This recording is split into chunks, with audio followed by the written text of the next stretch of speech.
What's going on, guys? Another episode of A Day in the Life. It's your man Bonnet Man Beige here. And it's your boy Skelz. And today we have a special guest once again, a very dear friend of mine. She's actually a surgical tech and a medical assistant. We decided to bring her in today just to talk about what's going on with her. So without further ado, I introduce you guys to Nadia. Nadia, how you doing? Hi. How you doing? Thanks for joining us tonight. How you feeling? I'm doing all right. I hear it's been pretty windy outside, so I'm glad I stayed in today. Yeah, I mean, just not today, every day, right? Because we're on quarantine. You're not supposed to go nowhere. That's true. Quarantine day number, God knows who, right? Infinity, because every second feels like an hour. It's amazing. Indeed. But so what's been going on with you? Like, what's new? Like, obviously, with everything that's going on, like, how is work and everything? Well, I mean, I'm part of that of the billions now that's been currently laid off. So right now I've just been looking for other work, see if there's other hospitals that, need have any openings that they need any help or anything like that. I've gotten an Amber Alert about volunteering for hospitals. So Are you serious? I'm sorry. I'm very sorry to hear that. Right. So how long ago did this happen? You getting laid off?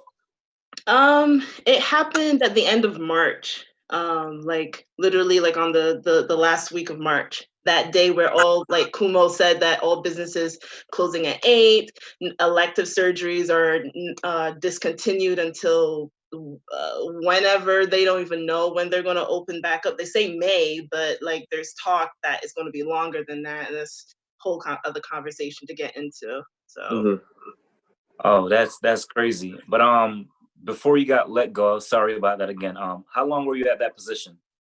I've been doing this position at a couple hospitals now for probably I want to say probably 5 years now. Wow, it's a pretty long time. Yeah. And so how was the atmosphere when this started? Obviously, you started seeing change before the Kumo thing. Oh, yeah. You started seeing change. What was that atmosphere like in the hospital? Was it workers were starting to get scared, or more so the customers? I know you interact with the patients a lot before the surgery. Were they sharing concerns about the virus before the surgery and stuff like that? Oh, of course. I mean, we started getting concerns from the beginning of March. Definitely when there was a lot more press conference with the president on TV, presenting about the coronavirus spreading. It got really bad, I want to say the middle of March. That's when patients started to be really concerned if their surgeries were still on, if their appointments are still going to be staying the same. And because that's when it started, Kumo started putting down, certain restrictions on businesses to the point where now 3 weeks ago, all businesses were ending at 8 o'clock. Like I said, elective surgeries, which I'm part of the department of. I used to be in a bariatric department. So that was just mainly elective surgeries. It was not emergencies or any coronavirus or COVID related cases. So they closed down our departments probably at the end of May. And that's when we started seeing the layoffs just happen one by one, because again, they say it's by May, but there's talks that it's going to be longer for elective surgeries. Oh, that's wild. You said people started getting laid off periodically. At what point did you figure out you know what, I feel like it's going to be my turn next? When did you have a feeling? Oh yeah. Yeah, definitely. Just because the atmosphere, a lot of people think for the healthcare industry, it was a drawn off, it was a very slow building atmosphere for the COVID, but it was just like any other business. It just hit us no other, nothing else. You just start getting calls from other departments saying, hey, this person's being let go. This other person's being let go. And then you're just you know what? It's sooner or later. And it was from the elective departments. It wasn't really from cardiology, heart departments, respiratory or anything like that. Wow. I see what you're saying. So so obviously I know you say you're applying to different jobs and stuff right now. Clearly nothing has happened yet. So like, is your job still like paying you guys that have been laid off, or is it like unemployment situation where you got to work out the kinks for that unemployment and stuff? You know, they're leaving us with our benefits, but for people like me who've only worked at this hospital now for like about a year and a couple of months, it's not that much. So I immediately went onto unemployment because I didn't save up anything that much from any of my benefits. So for like people like me, I had to like go immediately on unemployment. Right now I'm still looking, you know, still you know, trying to like get in contact with other people I've worked with in the past to see if they can help me out, you know. And now seeing this is more of a community effort, this whole COVID quarantine thing. Got you. So other than losing your job, and again, sorry about that, it's very unfortunate. How are you handling everything personally? Like, how's the family and everyone? I mean, my dad has Parkinson's, so he definitely has to stay inside. You know, he's one of those immune compromised people, so he can't really go outside or anything like that. It's definitely been a strain on me with like, you know, dealing with my commuting, because I'm usually out and about type of person. Like I'll go outside, you know, just to enjoy the fresh air and everything like that. And I won't be back home for a couple of hours. I can't do that anymore, you know? So it's definitely changed the perspective. And my mom, she works at a nursing home. So exactly. So I have no choice, you know.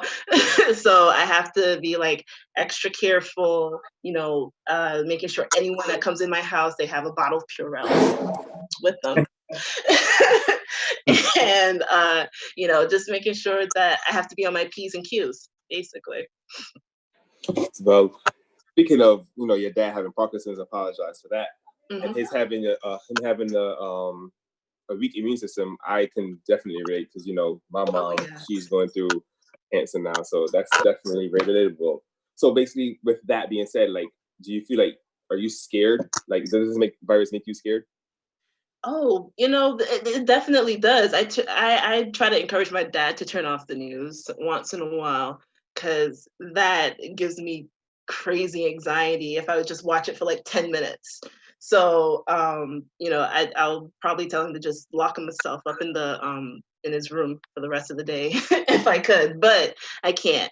Um, but definitely it puts a lot of fear into me, especially when you watch the news. I know I'm just talking a little bit of a circle here, but it's kind of emotional topic, so I'm trying to make sure that I keep on, you know, on topic. Speaking of being scared and whatnot, I'm a big conspiracy theorist to an extent. So, do you have any theories about this virus? Oh, I have couples. Just because, All right, let me like I hear. said, I've worked in the healthcare industry, and I've worked in so many departments that you kind of catch on to the business aspect of the pharmaceutical company, and to understand that their job isn't to make you better. Their job is to make sure that you're, one, customers, and two, make sure that the drug works just good enough to make you feel better, but not cure you. So that, and that's all, that's the same way with the measles vaccine, the polio vaccine, whatever, the flu vaccine. They wear off in the body for a reason, to make sure that you come back to the doctor's office the next year, get that injection, you know, pay the insurance, pay your little premium, so everybody's money just circles around. So I feel that there's more of a business aspect to it than you know, it's for your own good. Right. Aspect. A lot of people that I've been talking to, and you know, like I said, with every theory is always 50-50, because it could be 50% right, 50% wrong. You never know. Some people have been saying that this has all been a thing to get like America off the top. I just seen something today where Russia came out and said, you know, with this virus, we can't trust America no more, being leaders of the world. So who's to say that this virus wasn't made? And obviously with collateral damage happening with Italy and other places, this virus was made to get America off the top because we are so free, and we as Americans, well, you know, we as Americans, we know that freedom and we don't want to listen, you know, and by that, it's going to end up, you know, diminishing us as a world leader and world power. So what's your take on something like that? I don't know. To knock us off the top. I mean, honestly, America's not really on the top anymore, are we? So what top is this to knock us off of? I think it's just more so of us being the bully on the playground, you know? It's kind of to just teach us a lesson now that we are just too spoiled to learn. I mean, not to say that we as Americans are bad people. No, not ever that. Just more so saying that our way of society needs to conform with the way of the world, how their society is changing. Because you can obviously that your society is changing more towards liberalism, more independent, more like opening of transsexuals, all this stuff. But we still have that strict conflict in America where it's just like we're butting heads. So I think it's more so of us, of like the other countries be like, hey, now it's for you to learn our way or the highway, or you're just dust. You're going to be a third world country. Bam, boom, period. You know, so I think it's more so of the other countries just standing a ground for once in America towards America. Interesting. And the best way to do that is through money for us, because that's our blood right there. That's capitalism. That's our blood. Indeed. But that's funny. It's funny you said this. You say Americans too, because none of us here are born in America. That's so funny, right? But hey, this is where we live. This is where we reside. So we gotta claim it. Of course. Just finishing it up, Nadia. I just want to thank you for coming out tonight. It was a pleasure having you. You know, taking time out your busy schedule, finding jobs to sit down and talk to us. I really want to appreciate that. Everybody out there has a story to tell. We're just here to share it. So on behalf of myself, Bonnet Man Beige, Skelz, this is A Day in the Life. Nadia, have a good night. You too. Bye. Yo, me have to make some money. And me nah do nothing funny. Holy girl around me tummy. Make some money. Me nah do nothing funny. Be a girl want me feel my body. Make some green cheese, cheddar, cream. Doing on my pocket, me no give a damn, I got it.